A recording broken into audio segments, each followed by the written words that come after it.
Je vous salue tous dans le précieux nom de Jésus-Christ. C'est toujours un plaisir pour moi de me retrouver avec vous pour partager la parole de l'Éternel. Je suis l'apôtre Nono Martial, prédicateur et enseignant de l'évangile éternel, l'évangile de Jésus-Christ et l'évangile du royaume, comme j'ai pour coutume de le dire. Aujourd'hui, je voudrais continuer à partager avec vous, à enseigner, à susciter des questions sur le combat spirituel. Le combat spirituel. Qu'est-ce que le combat spirituel? Aujourd'hui, nous constatons un besoin, comme une envie, comme une poussée dans l'homme de pouvoir justement se positionner par rapport à la parole, par rapport à tout ce qui lui arrive dans la vie. Que disent les Écritures par rapport à ça? Comment pouvons-nous nous positionner? Comment pouvons-nous réagir quand nous sommes accablés, attaqués, bousculés? L'Écriture a toutes les réponses, car la Bible nous dit que toute la parole de Dieu est utile.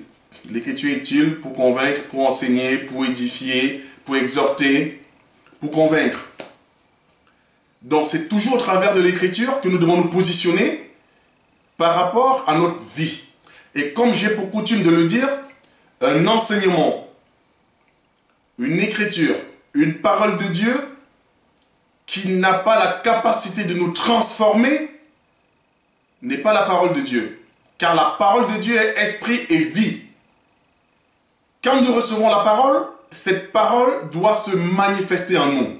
En d'autres termes, la parole doit quitter ce livre que nous appelons la Bible ou le rouleau pour certains. Les Écritures doivent quitter le livre et habiter en nous. Nous devons devenir un livre, justement. La Bible doit être ce qui nous caractérise. La parole de Dieu doit être ce dont nous dépendons. Nous devons dépendre de la parole de Dieu. La parole de Dieu doit nous conduire, nous guider, nous inspirer. Et tous les éléments dont nous avons besoin pour pouvoir vivre sur cette terre, nous devons la retrouver dans la parole de Dieu. Bien-aimés, c'est au travers de la manifestation des actions que nous posons que nous nous déterminons des autres. Parce que l'Écriture dit, on reconnaît un arbre à ses fruits. Il n'a pas été donné à l'ennemi, au diable, la capacité de manifester justement le fruit de l'esprit. C'est pas possible. Il n'en a pas la capacité. L'Écriture, c'est la pensée de Dieu. Donc il faudrait que la pensée de Dieu vienne habiter en nous. Parce que le livre de Ésaïe 55, à partir du verset 8 jusqu'au verset 9 dit, « Mes pensées ne sont pas vos pensées, mes voix ne sont pas vos voix. » Donc, pour que nous puissions avoir la pensée de Dieu, il faudrait que la pensée de Dieu vienne habiter en nous. Donc, que ce qui est écrit, ce que nous lisons, que l'Esprit transporte cela et vienne habiter en nous. C'est ainsi que Christ dit, ce n'est plus vous qui vivez, mais c'est Christ qui vit en nous. Christ qui vit en nous, c'est la parole qui s'est établie en nous. C'est la parole établie en nous.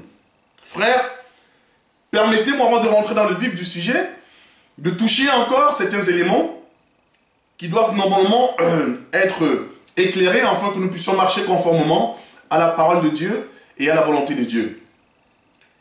L'Écriture dit que Dieu n'est pas un Dieu de désordre, mais un Dieu de paix. Donc nous comprenons que l'ordre de Dieu, c'est la paix. Dieu de paix, c'est un Dieu d'ordre. L'ordre de Dieu, c'est la paix. La paix de Dieu, c'est l'ordre. Nous ne pouvons pas marcher ensemble, bien-aimés, si nous n'avons pas la même doctrine.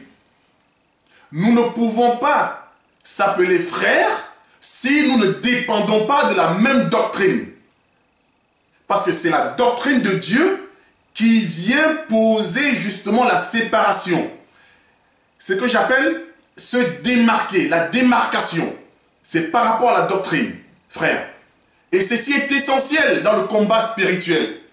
Un enfant de Dieu vit dans le combat. Il n'y a pas une période pour le combat et une période pour autre chose. Non. L'Écriture dit que nous avons des ennemis. Dieu ne nous pose pas la question de savoir si nous en avons. Dieu dit, aimez même vos ennemis, bénissez vos ennemis. Donc nous en avons, bien-aimés. Que vous soyez au courant de l'existence ou pas, Dieu dit nous en avons. Qu'il soit physique ou spirituel, Dieu dit nous en avons. Et le livre de Éphésiens 2, Éphésiens 6 à partir du verset 12, nous dit, nous n'avons pas à lutter contre la chair et le sang.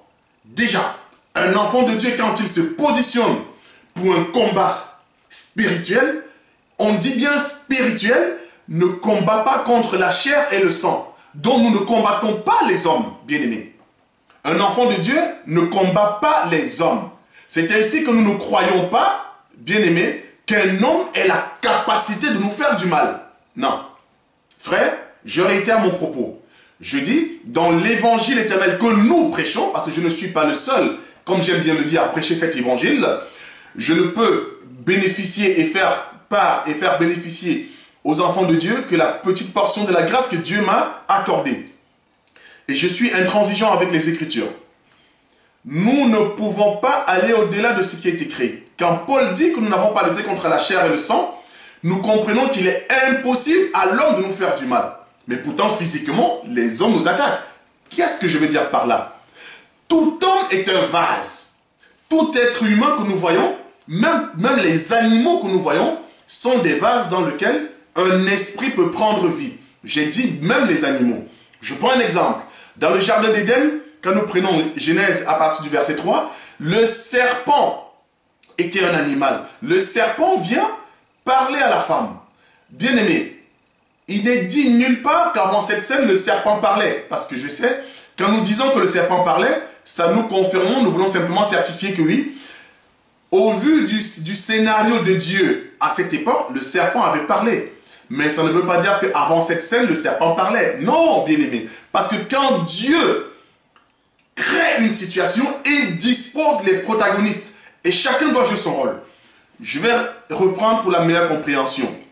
Dieu, le livre de Lamentation 3.37 nous dit qu'il dit qu'une chose arrive sans que l'Éternel ne l'ait ordonné. Bien-aimé. Proverbe 16, verset 4 dit, Dieu a tout fait pour un but. Dieu a tout fait pour un but. Même le méchant pour le jour du malheur. C'est ainsi que nous voyons aussi l'âne de Balaam parler. Mais l'âne de Balaam n'avait jamais parlé avant. Mais Dieu a créé une situation dans laquelle l'âne se retrouve à parler. Ainsi nous comprenons que l'esprit étant entré dans l'âne, l'âne a commencé à parler. La même chose s'est passée lors du jardin d'Éden. Le serpent bien-aimé n'était pas un animal qui avant parlait, comme beaucoup peuvent le dire, non. Mais comme la situation, comme le projet, le plan, le dessein de Dieu devait rentrer en application, devait rentrer en action, l'esprit rentre dans le corps de l'animal et l'animal parle. Frère, c'est pour ça que nous expliquons d'abord, quand on dit que le serpent était l'animal le plus rusé, ça ne veut pas dire que le serpent était proche de l'homme. Bien aimé, ça n'a rien à voir. Ça veut dire qu'il y en avait d'autres qui étaient rusés, mais il était le plus. Donc il y en avait des rusés, mais il était le plus rusé. Donc quand Dieu veut disposer, quand Dieu veut permettre une situation, il dispose les protagonistes, les acteurs, bien aimés, à ce que cela se fasse. Remarquez, quand Dieu a rejeté Saoul, bien-aimé, il dit, qui séduira Akab? Il dit, quel esprit enverrai-je séduire Akab? Mais pour Saoul, la Bible nous dit qu'un esprit également, qui était venu de Dieu. Ben oui, parce que c'est Dieu, bien-aimé, c'est important, saisissez-moi bien. C'est Dieu qui donne l'autorisation aux esprits d'entrer en fonction. Ça s'est produit avec Akab, ça s'est produit avec Saoul. Il aurait fallu que David joue de la guitare, de la harpe pour que l'esprit sorte. Ce n'est pas notre enseignement aujourd'hui. Nous mettons ça de côté pour ne pas embrouiller le peuple de Dieu. L'écriture doit d'abord être terre à terre. L'évangile éternel auquel je crois, c'est un évangile de puissance dans l'enseignement et dans les actions. Quel que soit l'évangile auquel vous croyez, il y en a qui prêchent l'évangile éternel sans savoir qu'ils prêchent l'évangile éternel. Simplement parce qu'il ne donne pas le nom, la définition évangile éternel. L'évangile éternel, c'est l'explication de la parole exacte. C'est l'interprétation exacte de la parole de Dieu. Et c'est de vivre selon l'enseignement de Dieu. C'est ça l'évangile éternel, bien-aimé. Donc toute personne qui vit conformément à la parole de Dieu, qui ne va ni au-delà, qui ne rajoute rien à la parole de Dieu, qui vit selon l'enseignement des prophètes et des apôtres, bien-aimés, il est dans l'évangile éternel, parce qu'il n'y en a pas deux. Il y a un seul évangile, Mais Dieu nous fait grâce de pouvoir marcher convenablement à cet évangile. Remarquez bien aimés, quand Dieu fait cela, nous comprenons que quand nous sommes attaqués, c'est Dieu qui permet que l'esprit prenne possession d'un corps. C'est Dieu qui permet que l'esprit prenne possession d'un vase, bien aimé. Donc ici, nous ne pouvons pas combattre les hommes, parce que les hommes, c'est des innocents. Les hommes sont des innocents. Je prends un exemple. Ça fait des années pour ceux qui ont vécu ou qui vivent encore, ou qui ont dans certains pays, où la lapidation d'un voleur se fait de manière systématique. Mais ceci n'a jamais endigué le phénomène du vol. Vous attrapez un voleur ici, vous le lapidez, le lendemain, il y a un autre voleur qui pose la même action, qui va même au-delà. En fait, l'esprit, quand vous tuez le corps, l'esprit sort du corps et prend possession d'un autre vase. Frère, et prend possession d'un autre vase, qui est un autre corps. Ainsi, l'esprit est toujours en mouvement, bien aimé. C'est ainsi que nous condamnons et dénonçons toute forme de combat spirituel qui s'attaque aux hommes. Parce que quand Pierre a été possédé, Jésus a dit « Arrière de moi, Satan ». Mais de manière naturelle, il n'avait rien à reprocher à Pierre. Mais comme l'esprit avait pris le corps de Pierre, alors Dieu visait l'esprit. Il dit Satan, parce que Satan c'était l'esprit. Donc il parlait de Satan. Nous devons comprendre cette dimension de la chose pour pouvoir marcher de manière conforme aux Écritures. Donc si aujourd'hui, un homme, quel que soit son statut, venait à te dire, mon frère, ma soeur, c'est ta mère, c'est ton frère, c'est ton père, c'est ton oncle qui veut ta mort, nous disons que cet homme n'a jamais compris la pensée de Dieu et que Dieu ne peut pas lui révéler de telles choses. Frère, parce que Dieu dit, aimez même vos ennemis, bien-aimés. La parole dit, aimez même vos ennemis. Donc un homme qui dit de telles choses est poussé par le diable qui vient séparer et détruire. Mais ça ne veut pas pour autant dire qu'un esprit ne peut pas prendre possession de ton père ou de ta mère. Mais si l'esprit le faisait, ce serait pour sa délivrance, pour son salut. Bien-aimé.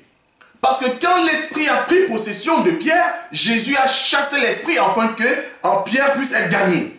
Donc si aujourd'hui, un esprit prend possession de mon frère, de ma soeur, de ma femme, de toute personne qui soit susceptible de m'attaquer, je dois chasser l'esprit et prendre la personne. Nous prenons la personne et nous chassons l'esprit. Ainsi, tu ne peux pas dire que ta mère c'est une sorcière et combattre ta mère. Bien-aimé, tu ne peux pas combattre ton frère physiquement. Tu ne peux pas combattre ton oncle parce que c'est ton qui te veut du mal. Non, c'est un esprit. Et si tu n'as pas compris cette dimension de l'écriture, tu combats dans le mauvais camp, dans la mauvaise équipe. Parce que le diable nous accuse. Nous avons consulté les écritures tout à l'heure. Quand le diable nous accuse, il nous accuse avec l'écriture aussi. Le diable nous accuse avec l'écriture. Il est très important de comprendre ces choses-là. Quel que soit l'homme qui vous enseigne, consultez toujours les Écritures, bien-aimés. Nous ne devons pas être convertis à l'homme, mais convertis à Christ. Nous ne devons pas être convertis à une religion, à une église, mais nous devons être convertis à Christ. C'est ça le plus important. Et quand nous avons la conversion à Christ et non à l'homme, alors nous pouvons marcher conformément aux Écritures. Remarquez une chose. Les apôtres marchaient tous avec Jésus-Christ. C'était un homme physique. On le voyait. Mais tous étaient encore païens. Tous étaient encore des païens. Malgré qu'ils marchaient avec Jésus-Christ. Frère bien-aimé, il aurait fallu que Christ soit parti pour que ces apôtres deviennent des croyants, des convertis. Donc malgré le fait qu'ils avaient déjà le titre apôtre, ils étaient encore inconvertis. Ils ne pouvaient pas encore rentrer dans le combat. Même s'ils ont chassé les démons, ils chassaient les démons sous l'onction de Jésus-Christ, quand il était sur la terre. Mais quand Jésus-Christ, par l'Esprit, habite en eux, ils le font maintenant de manière conforme aux Écritures. Frère, donc l'Esprit commence à agir en nous. Si tu dénonces les faux prophètes, tu dois nous montrer le vrai prophète. Si tu dénonces les faux miracles, tu dois nous montrer les vrais miracles. Un évangile qui est uniquement basé sur la démonstration de la connaissance et il n'y a aucune puissance, tu dois rejeter cet évangile. Dieu agit dans les deux dimensions, naturellement et spirituellement. Si tu n'as que la démonstration de la parole de Dieu et aucune puissance, alors tu nous prêches un Jésus de discours. Paul dit, notre évangile ne repose pas, 1, sur l'erreur, sur les discours persuasifs ou sur les motifs impurs. Non, nous ne prêchons pas selon le motif. Alors si tu me prêches un Jésus-Christ, un Jésus de discours, de ce qu'il a fait, il y a 2000 ans, amen. Mais moi je veux un Jésus dont lui-même il dit, mes paroles ne passeront point, parce que Dieu n'a pas changé. Ce qu'il a fait au temps des apôtres, il doit le faire aujourd'hui. Ce qu'il a fait au temps des prophètes, il peut le faire aujourd'hui. Alors si je ne peux pas vivre l'expérimentation de Jésus d'aujourd'hui, il y a un problème. Il y a un problème, frère. Nous sommes à l'heure de la puissance et de la sanctification dans le nom de Jésus. Nous ne pouvons pas combattre en dehors de la sanctification. Un enfant de Dieu combat dans la sanctification. Parce que le combat, il est permanent. Frère, le combat, il est permanent. Et nous allons toucher deux dimensions du combat. Frère bien-aimé. Pas le combat spirituel comme vous avez l'habitude d'entendre, mais combat spirituel conformément aux Écritures. Je n'ai pas vu un apôtre lier un démon. Je n'ai pas vu un apôtre brûler. Bien-aimé, un mauvais esprit, non. Le diable, non. Parce que son temps n'est pas arrivé. Le millénium arrive où le diable sera lié pendant 1000 ans. Mais toi qui lis le diable aujourd'hui, mais tu es en dehors des Écritures.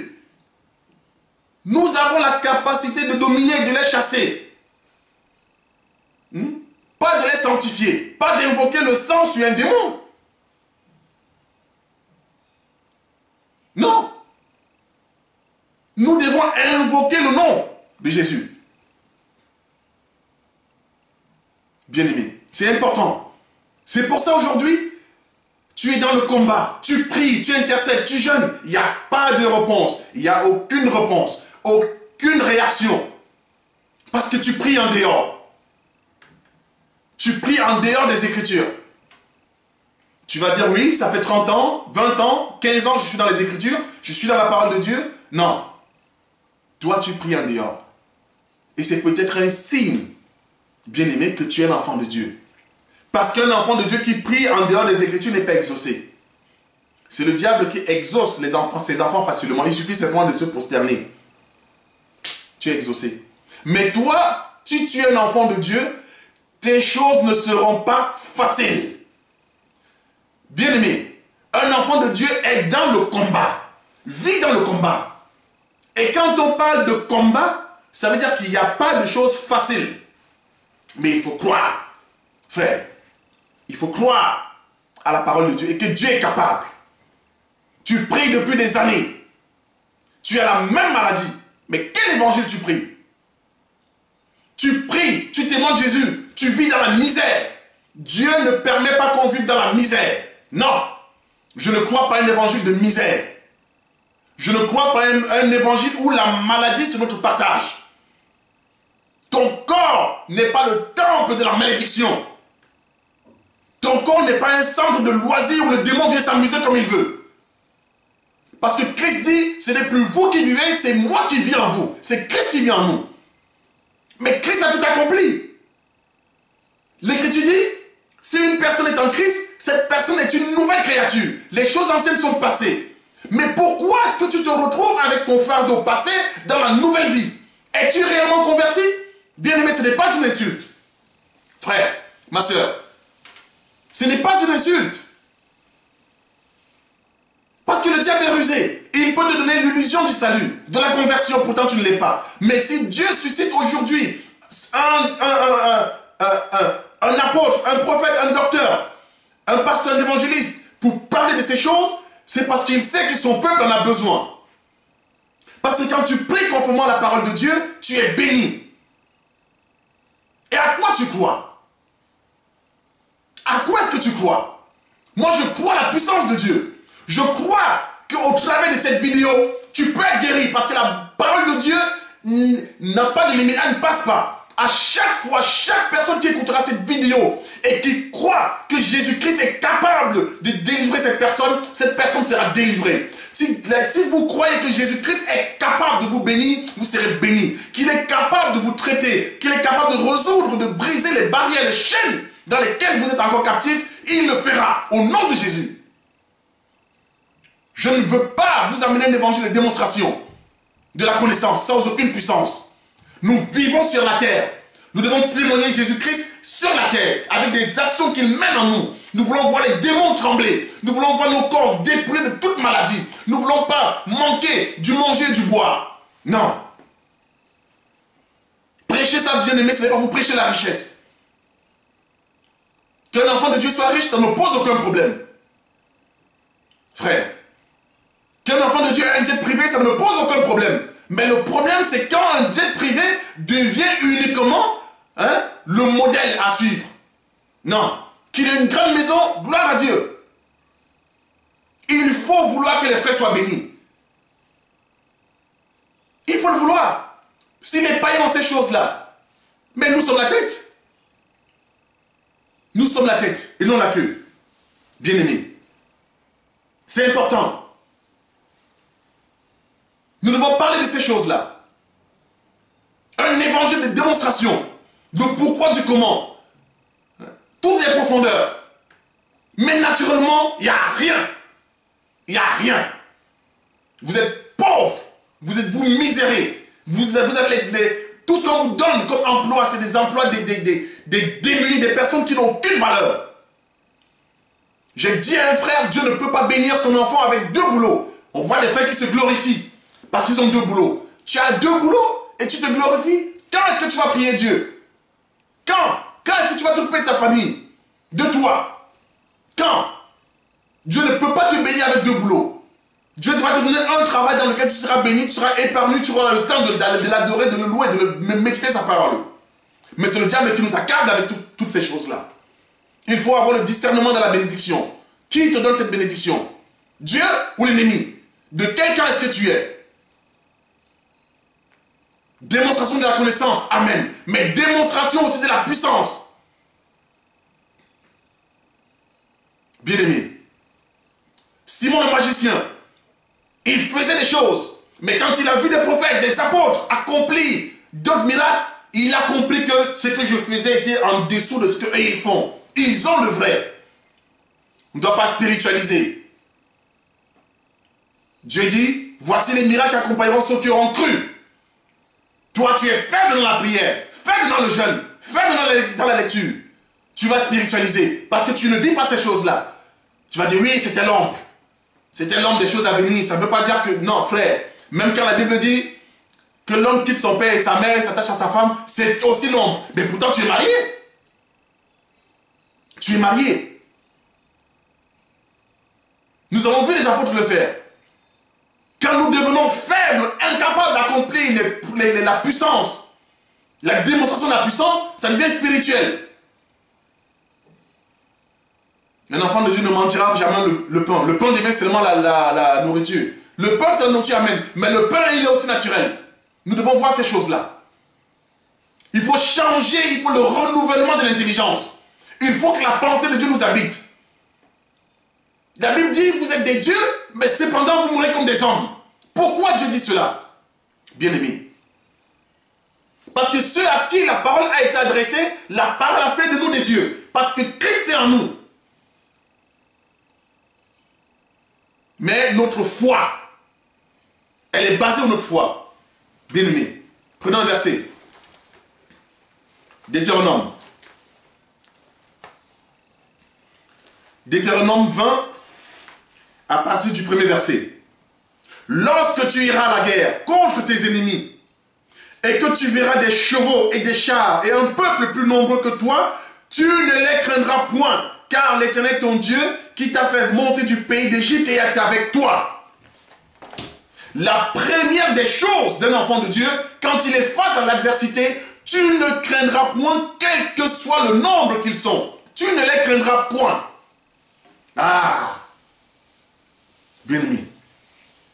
Ça, c'est là où ça devient difficile. Nous prions, nous gênons quand nous sommes ensemble. Mais quand un médecin, je n'ai rien contre la médecine du moment où elle ne contredit pas la parole de Dieu. Quand un médecin, ma soeur, mon frère vient te dire, ah, d'après nos recherches, d'après nos examens, nous avons trouvé, monsieur, madame, vous êtes atteint d'un cancer, d'une maladie incurable, du sida, de l'hépatite, de la tuberculose ou encore, bien aimé, que sais-je encore, toute forme de maladie dite incurable. C'est en ce moment que tu dois démontrer ta foi. La première réaction, tu ne craindras point. Frère, ma soeur. Mais aujourd'hui, dès qu'on te donne, tu sors abattu. Mais quel Dieu tu pries? Quel Dieu tu adores? Arrêtez de ne faire honte à Dieu. Arrêtons de faire honte à Dieu. La Bible dit, quand les apôtres demandent à Jésus, apprends-nous à prier. Il dit, notre Père qui es aux cieux, que ton nom soit sanctifié. Le nom de Dieu doit être sanctifié. Comment? Dans toutes nos actions, dans toutes les situations, dans toutes nos pratiques, nos actions, nous devons sanctifier le nom de Dieu. Mais quand on nous annonce une nouvelle, là, c'est la panique, c'est la peur, plus de foi. Ce nom n'est pas sanctifié. Nous associons son nom au doute. Quand nous croyons que Dieu est incapable, Jésus est incapable de nous bénir, nous faisons de Jésus un menteur. Son nom n'est pas sanctifié. Quand nous prions, nous, dans le mensonge, nous donnons des fausses prophéties au nom de Jésus. Nous ne sanctifions pas son nom. Il dit, tu ne les craindras point. Ça fait des années que tu portes en toi, bien-aimé, cet esprit. Tu lui as permis de vivre avec toi. Il est à l'aise en toi. Tu as fait de ton corps le temple de la maladie. Tu as fait de ta vie le temple de la misère. Tu as fait de ta vie le temple des problèmes. Et même ton langage en dit long. On te pose la question, mon frère, qu'est-ce que tu as? Ma soeur, qu'est-ce que tu as? C'est toujours ma maladie là. C'est toujours ta maladie. Tu déclares toujours ta maladie. Mais pourquoi Jésus est-il monté sur la croix? Tu ne les craindras point. La première des choses, c'est de ne pas craindre. Quand on te dit quelque chose, un médecin te dit, tu crois au livre de médecine, mais tu ne crois pas à la Bible. L'homme est limité. Bien-aimé, quel que soit le diagnostic qu'on te donne, tu dois écouter et dire, au nom de Jésus, je rejette cela. C'est de la folie. Si tu n'es pas dans la dimension de la folie, tu ne peux pas profiter des merveilles de Dieu. Parce que des apôtres étaient des fous, des prophètes. Par rapport au monde, c'était des fous. Ils pensaient, ils disaient des choses qui ne s'accordaient pas avec la logique. C'était les pensées de Dieu qu'ils avaient. Et la pensée de l'homme ne parvenait pas à les cerner. Tu ne les craindras point. Bien-aimé. C'est la première des choses. Ne pas craindre. Tu pries. Dès qu'un ton patron, une collègue te menace, je vais te virer, tu vas te virer. Toi, le frère et la soeur, tu es même prêt à les supplier. Un homme qui prend autorité sur toi. Pourtant, la Bible dit le contraire. Eux, ils seront sous ton autorité, sous ton pouvoir. Mais toi, tu te mets sous leur pouvoir. Et la Bible dit, c'est que je crains, c'est ce qui m'arrive. Ce que je redoute, c'est ce qui m'arrive. Donc si tu crois à cet esprit, tu seras sous la domination de cet esprit. La Bible dit, ne faites pas foi à tout esprit. Ce que je crains, c'est ce qui m'arrive. Soyez dans le Seigneur. Nous devons changer de mentalité. Le renouvellement de l'intelligence. L'esprit qui nous habite, nous devons laisser permettre à l'esprit de démontrer la gloire de Dieu dans nos vies. Parce que ce que tu n'as pas compris, c'est qu'au travers de cette maladie, Dieu veut se glorifier. Au travers de ta situation, Dieu veut se glorifier. Au travers de ton mariage qui ne tient pas, Dieu veut se glorifier. De ton célibat, de ta stérilité, Dieu veut se glorifier. Parce qu'il dit, dans Romains 9, à partir du verset 17, « J'ai suscité Pharaon à dessein, afin qu'à travers lui, mon nom soit glorifié. » Oh Jésus. Romains 9, verset 17. Pharaon, c'est un esprit. Il a permis que Pharaon habite en toi par la maladie, afin que son nom soit glorifié. Oui, Dieu permet certaines choses dans nos vies pour que son nom soit glorifié. Mais nous passons le temps à regarder les boucs émissaires, les coupables, qui nous attaquent. Nous faisons de nos corps une poubelle. Mon corps n'est pas une poubelle. Bien-aimé, pourquoi tu crains? Pourquoi tu crains? Un enfant de Dieu ne craint point. Un enfant de Dieu ne peut pas craindre. Quand tu examines les Écritures, tu examines ta vie. Quand ta vie est conforme aux Écritures, bien-aimé, tu ne pourras pas craindre. Reste inébranlable. Toi, ne crains point. Tu ne les craindras point. Car l'Éternel qui t'a fait sortir d'Égypte, du monde, il te protège. C'est lui qui combat pour toi. Si tu n'as pas compris, un enfant de Dieu ne combat pas pour la victoire. Mais un enfant de Dieu combat dans la victoire. Parce que Christ a déjà vaincu pour nous. Frère, Christ a déjà vaincu pour nous. Mais toi, tu rejettes la victoire de Christ. Tu la rejettes. Tu es dans l'hésitation, la crainte. Tu as peur de tout le monde. Tu es devenu un chrétien paranoïaque. Tu dois marcher la tête haute.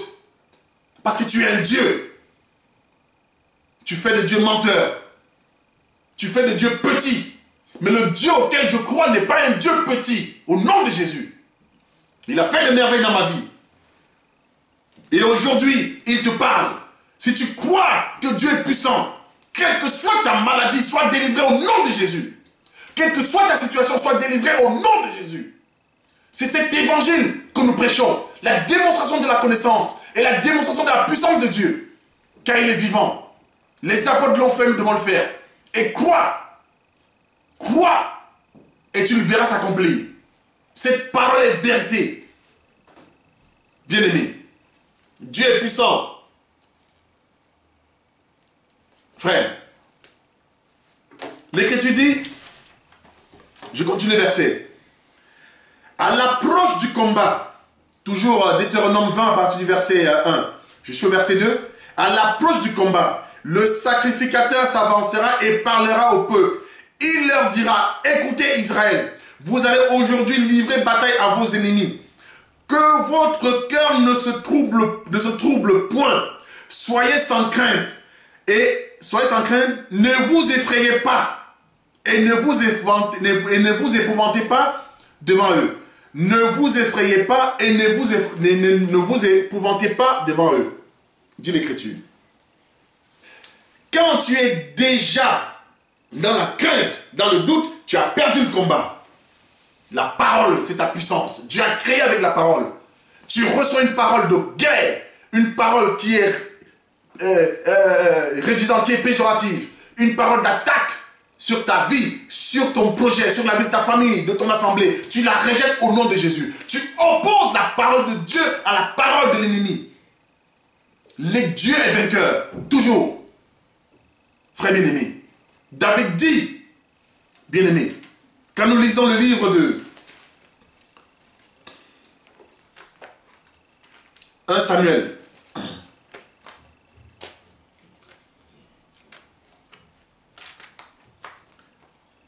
Samuel 17, verset 45. David dit à Goliath, tu viens vers moi avec tes armes, mais moi je viens vers toi au nom de l'Éternel. David a combattu. David n'a pas regardé Goliath comme un combattant, quelque chose, une montagne infranchissable. David ne s'est pas trouvé estomaqué, scandalisé, heurté, surpris, ébloui par la grandeur de Goliath.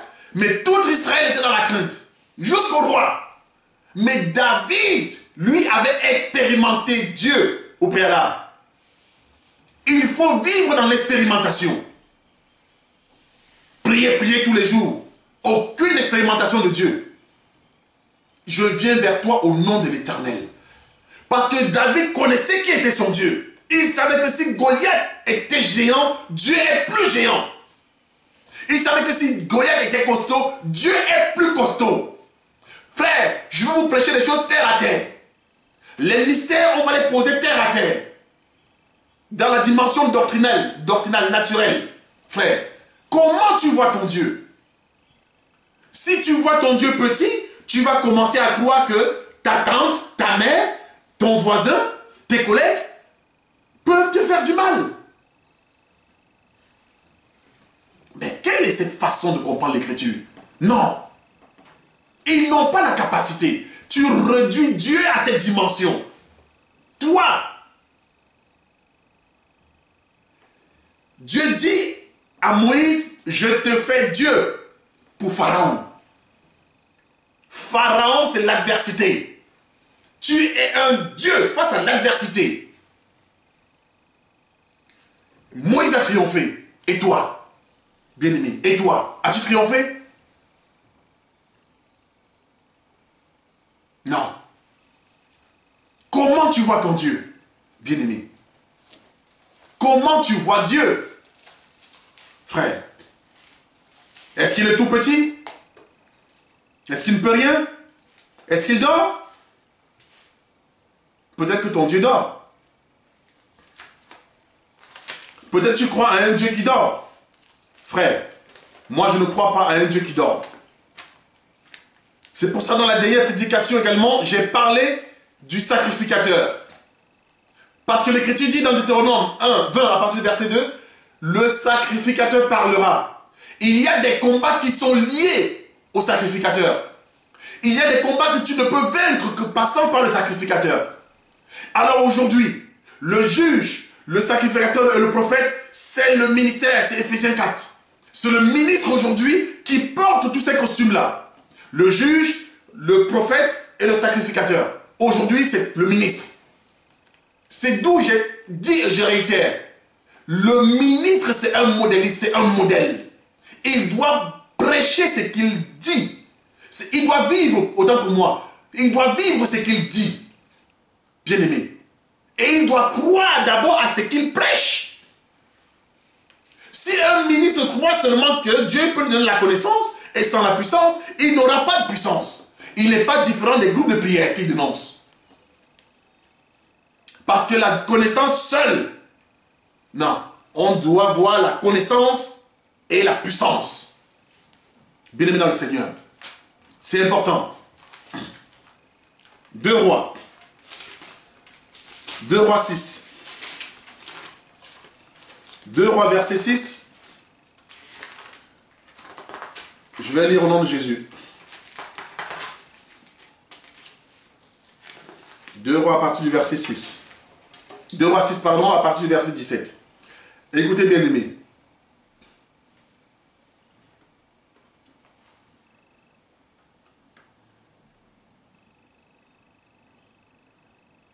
Je vais, pour la meilleure compréhension, je vais lire à partir du verset 8 et je vais sauter les versets pour qu'on puisse justement se positionner au niveau du verset qui est le plus important pour nous. Israël était en guerre contre les Syriens. 2 Rois 6 à partir du verset 8. Le roi de Syrie était en guerre avec Israël. Et dans un conseil, il tint avec ses serviteurs un discours et dit: mon camp sera dans un tel lieu. Le roi de Syrie était en guerre avec Israël, et dans un conseil qu'il tint avec ses serviteurs, il dit: mon camp sera dans un tel lieu. Mais l'homme de Dieu fit dire au roi: Israël, garde-toi de passer dans ce lieu, car les Syriens s'y descendent. Déjà ici, nous voyons le prophète qui parle.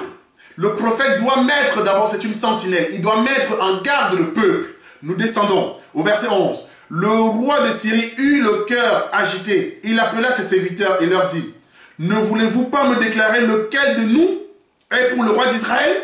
Parce que tout ce qu'il entreprenait, l'homme de Dieu révélait à Israël. L'un de ses serviteurs répondit: personne, ô roi, mon seigneur, mais Élisée, le prophète qui est en Israël, rapporte au roi d'Israël les paroles que tu prononces dans ta chambre, dans ta chambre à coucher. Et le roi dit, allez, voyez où il est et je le ferai prendre. On vint lui dire, voici, il est dans Dothan. Il envoya des chevaux, des chars, des chevaux et des chars, comme dans Deutéronome 20. Toujours des chevaux et des chars. Et une forte troupe qui arrivèrent de nuit et qui enveloppèrent la ville. Ils ont encerclé la ville où résidait Israël. Qui enveloppèrent la ville. Le serviteur de l'homme de Dieu se leva le bon matin. Le serviteur d'Élisée se leva le bon matin. Et voici une troupe entourait la ville avec des chars et des chevaux. Et le serviteur dit à l'homme de Dieu, ah, mon Seigneur, comment ferons-nous? Ah, comment ferons-nous? C'est ce que tu dis tout le temps. Que vais-je faire? Je suis accablé. Comment vais-je m'en sortir? Écoutez le propos de l'homme de Dieu. Comment un enfant de Dieu doit voir? Il répondit, Élisée qui répond, ne crains point, car ceux qui sont avec nous sont en plus grand nombre que ceux qui sont avec eux. Élisée pria Dieu, pria l'Éternel, ouvre les yeux pour qu'il voie, ouvre ses yeux pour qu'il voie. Et l'Éternel ouvrit les yeux du serviteur. Et il vit la montagne pleine de chevaux et de chars de feu autour d'Élisée. Quand le serviteur voit des montagnes, voit des chars, voit des chevaux, il prend peur. Mais c'est l'homme de Dieu qui connaît la pensée de Dieu, à qui Dieu révèle des profondeurs dans le combat. Il prie, il dit à Dieu, ouvre les yeux du serviteur. Il faut que Dieu ouvre tes yeux. Tu dois voir que la maladie qui t'accable, qui te soumet, elle ne peut pas résister à la puissance de Dieu qui t'environne. Toutes les personnes qui t'attaquent ne peuvent pas résister à la puissance de Dieu qui t'environne.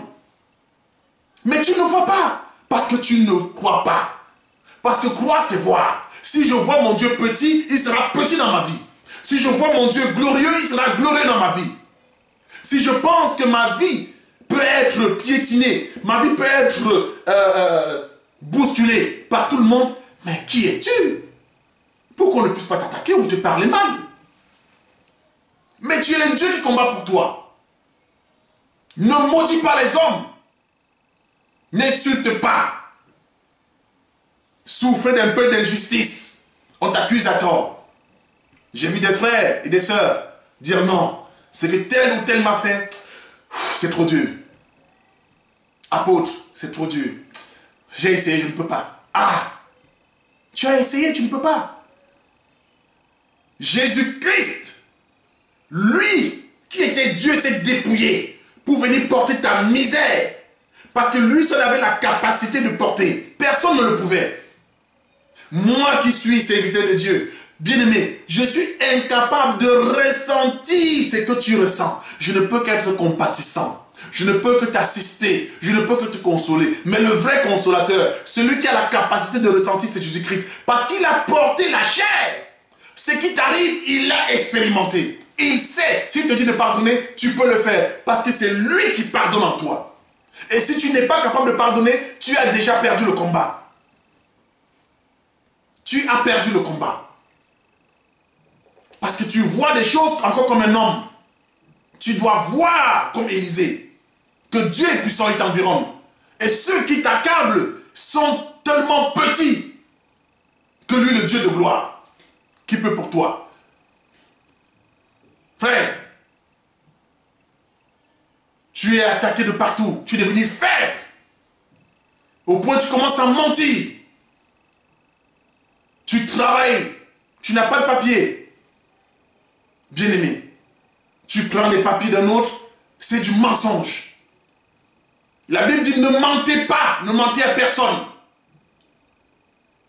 Tu ne crois pas que Dieu est capable de donner des papiers. Tu es obligé de mentir pour aller travailler les papiers des autres. Tu es obligé de mentir pour avoir une maison, pour faire des faux documents pour avoir une maison. Tu es obligé de mentir pour toucher des allocations. Et tu te dis frère, tu te dis sœur, tu as rendu Dieu petit. Tu n'as pas vu Dieu comme David l'a vu. Tu n'as pas vu Dieu comme Élisée l'a vu. Tu le vois comme un homme. Tu as encore les pensées d'un homme et non les pensées de Dieu. Dieu est capable de tout. Les hommes vont te dire, mais tu ne peux pas avoir telle chose. Mais c'est pas possible. Il faut tel document. Tu les as pas. Il faut ceci. Tout homme sont des menteurs. Toi, ton Dieu n'a pas de limite. Mon frère, tu es encore sans papier, tu pries depuis des années, il y a un problème. Dieu est capable de donner les papiers. Il t'a donné le salut. Il est capable de donner un enfant. Quel que soit ton âge, il a fait avec Sarah. Il n'a pas changé. Quelle que soit ta maladie, quelle que soit ta situation, il peut la changer. Mais est-ce que tu crois qu'il peut le faire? Ou tu crois en parole? Ces peuples m'honorent des lèvres, mais le cœur. Mais Dieu regarde dans le cœur. Il regarde dans ton cœur, bien-aimé. Parce que nous avons des exemples que Dieu a mis pour que nous puissions comprendre. Job. Le livre de Job, nous avons tous lu l'histoire de Job. Ici, il se cache des choses, bien aimé, nous devons comprendre ces choses-là. L'Écriture dit, je lis, Job 1. Il y avait dans le pays d'Uth un homme qui s'appelait Job. Et cet homme était intègre et droit, car il craignait Dieu et se détournait du mal. Cet homme craignait Dieu et se détournait du mal. Ça, c'est la deuxième dimension. Parce que parfois, tu peux être attaqué, bien-aimé, parce que tu doutes de Dieu. Tu peux être attaqué parce que tu n'as pas la foi. Tu vis de ces choses-là. Mais tu peux aussi demeurer, bien-aimé, dans la parole et être attaqué. La parole n'est pas seulement la conséquence, l'attaque n'est pas seulement la conséquence du péché. Le malheur dans ta vie n'est pas seulement la conséquence du péché. Frère, non. Tu peux vivre conformément aux Écritures, être attaqué. Nous devons toucher cette portion également. Parce qu'il y a la portion de l'incrédulité, parce que vous devenez incrédule quand vous ne croyez pas que Dieu est capable. Mais il y a aussi une portion où, demeurant dans la foi, Dieu permet certaines choses pour que son nom soit glorifié. C'est cette portion-là que nous voyons avec Job. La Bible déclare, Dieu déclare qu'il est intègre. Il dit à l'ennemi, parce que Satan, lisons l'Écriture, la Bible nous déclare dans Job, verset 6, Job 1, verset 6. Or, les fils de Dieu vinrent un jour se présenter devant l'Éternel et Satan aussi vint au milieu d'eux. Ah, l'Éternel dit à Satan, d'où viens-tu? Satan répondit à l'Éternel, de parcourir la terre et de m'y promener. L'esprit de Caïn, je serai errant et vagabond. Celui qui se promène et tourne cherchant qui dévorer un opportuniste. As-tu vu Job, mon serviteur? Vous connaissez l'histoire. Satan ne comprend pas qu'on puisse être serviteur dévoué à Dieu simplement parce qu'on l'aime. Non, parce que lui, quand il bénit, c'est parce qu'on l'adore. Mais l'adoration qu'on porte à Dieu n'est pas l'adoration que le diable connaît. Bien-aimé. Malgré toutes ces choses-là, Satan a poussé l'Éternel à pouvoir éprouver Job. Il dit, vas-y, fais-le. Vous connaissez l'histoire. Ce qui retient mon attention, c'est que Job, nulle part dans ses attaques, il n'a dit, Satan me persécute. Satan a gâché ma vie. Satan a fait ceci. Satan a fait cela. Il a dit, la main de l'Éternel m'a frappé. Parce que la main de l'Éternel, c'est la volonté. Satan n'est pas la main de l'Éternel. Mais il savait que ce qui m'arrive, c'est la main de Dieu. Parce que Satan est incapable. Dieu dit, s'il veut te bénir, il dispose même tes ennemis. Tu pries Dieu, mais derrière, tu fais le faux. Tu n'as pas telle situation, derrière, tu fais le faux. Dieu n'assiste jamais ses enfants quand ils ont encore la force. C'est quand tu es comme Israël, face à la mer rouge, il n'y a plus d'options, il n'y a pas de possibilité, il n'y a pas d'ouverture. Tu peux tout imaginer, mais tu ne peux pas croire que Dieu, le Dieu des impossibilités, va venir créer une voie dans la mer. Toi, tu penses, ah, pour me sortir de là, je dois emprunter, je dois appeler tel, je dois faire ceci, je dois faire cela. Mais vas-y, fais-le. Mais quand tu seras devant l'impossibilité, alors les possibilités de Dieu vont se manifester dans ta vie au nom de Jésus. C'est de ça que nous parlons. Bien-aimé, Job n'a pas accablé quelqu'un, mais la Bible nous dit qu'il y avait des nations qui ont attaqué Job. Que ce soit les Moabites ou les Amalecites, ils ont attaqué Job. Mais Job n'a pas dit, ou les Moabites, les ceci, ou les... Non, non. Job a dit la main de l'Éternel. Parce que Job connaissait l'écriture de Lamentation 3:37 qui dit, une chose ne peut arriver si l'Éternel ne le permet. Et il le permet pourquoi? Pourquoi il le permet, bien-aimé? Parce qu'il y a des dimensions que nous devons toucher. Job craignait Dieu, mais il y avait une dimension de Dieu que Job ne comprenait pas encore. Frère, parce que la Bible dit, bien-aimé, qu'il y en a trois qui rendent témoignage. L'eau, le sang et l'esprit. Bien-aimé, c'est important. Parce que quand tu es attaqué, le diable accusait Job. Il accusait Job d'être un faux adorateur. Mais quand le diable, toi, t'accuse aujourd'hui d'être un faux accusateur, mon frère, ma soeur, quelle est ta posture? Es-tu comme Job? Deutéronome. Revenons sur Deutéronome 19. Deutéronome 19 à partir du verset 1. À partir du verset 15, autant pour moi. Un seul témoin ne suffira pas contre un homme pour constater un crime ou un péché, quel qu'il soit. Un fait ne pourra s'établir que sur la déposition de 2 ou de 3 témoins. Job est accusé. Bien-aimé, nous allons toucher ces choses-là pour les décortiquer un peu. Job est accusé par l'ennemi.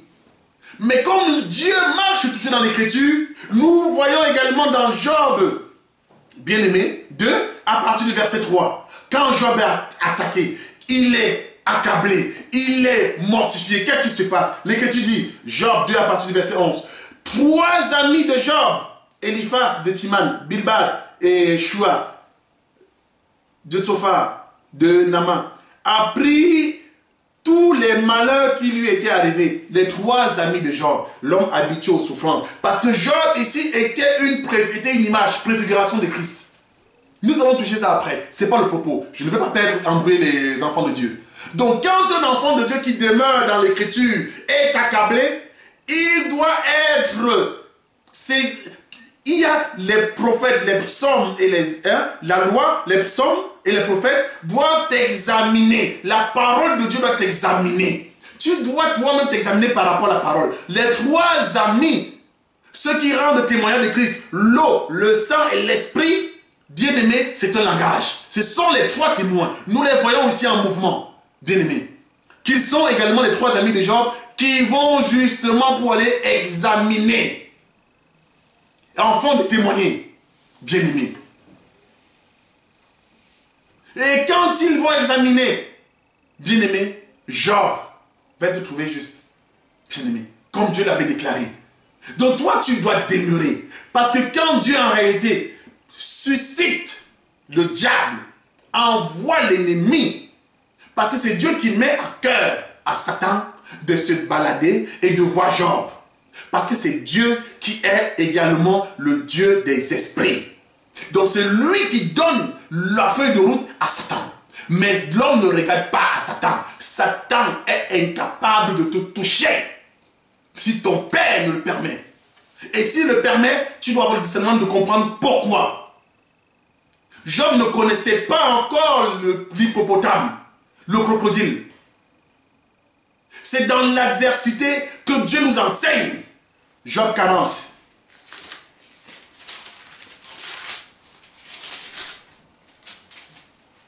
Job 40 à partir du verset 10. On va aller rapidement.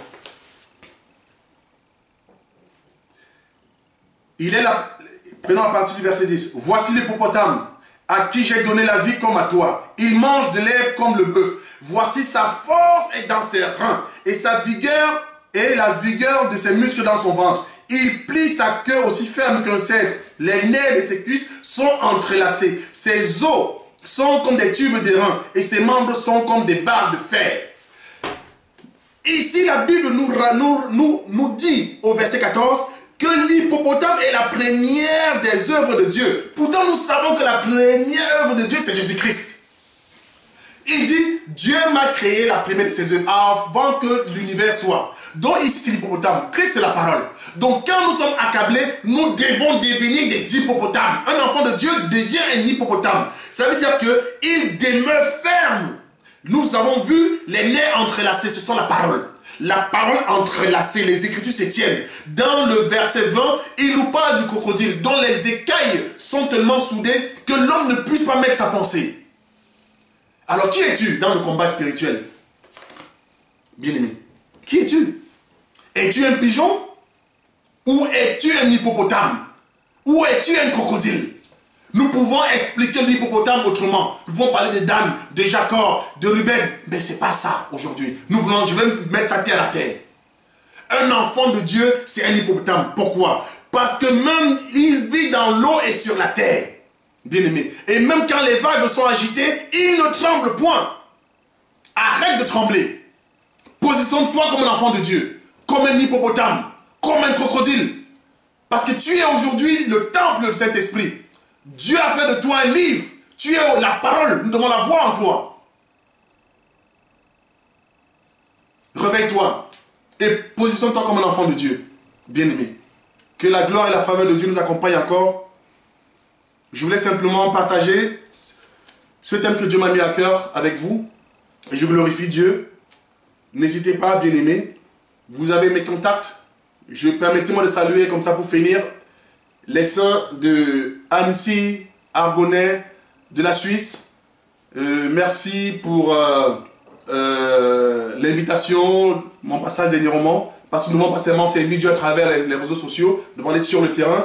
Je salue également les frères qui sont du côté de Arras, les bien-aimés, que l'Éternel vous accorde, les saints de Arras et du Cameroun, de la Côte d'Ivoire, du Congo, du Gabon, et tous ceux qui invoquent le nom de Dieu en quelque lieu que ce soit, dans la véritable doctrine des apôtres. Que l'Éternel vous soit encore favorable. Amen.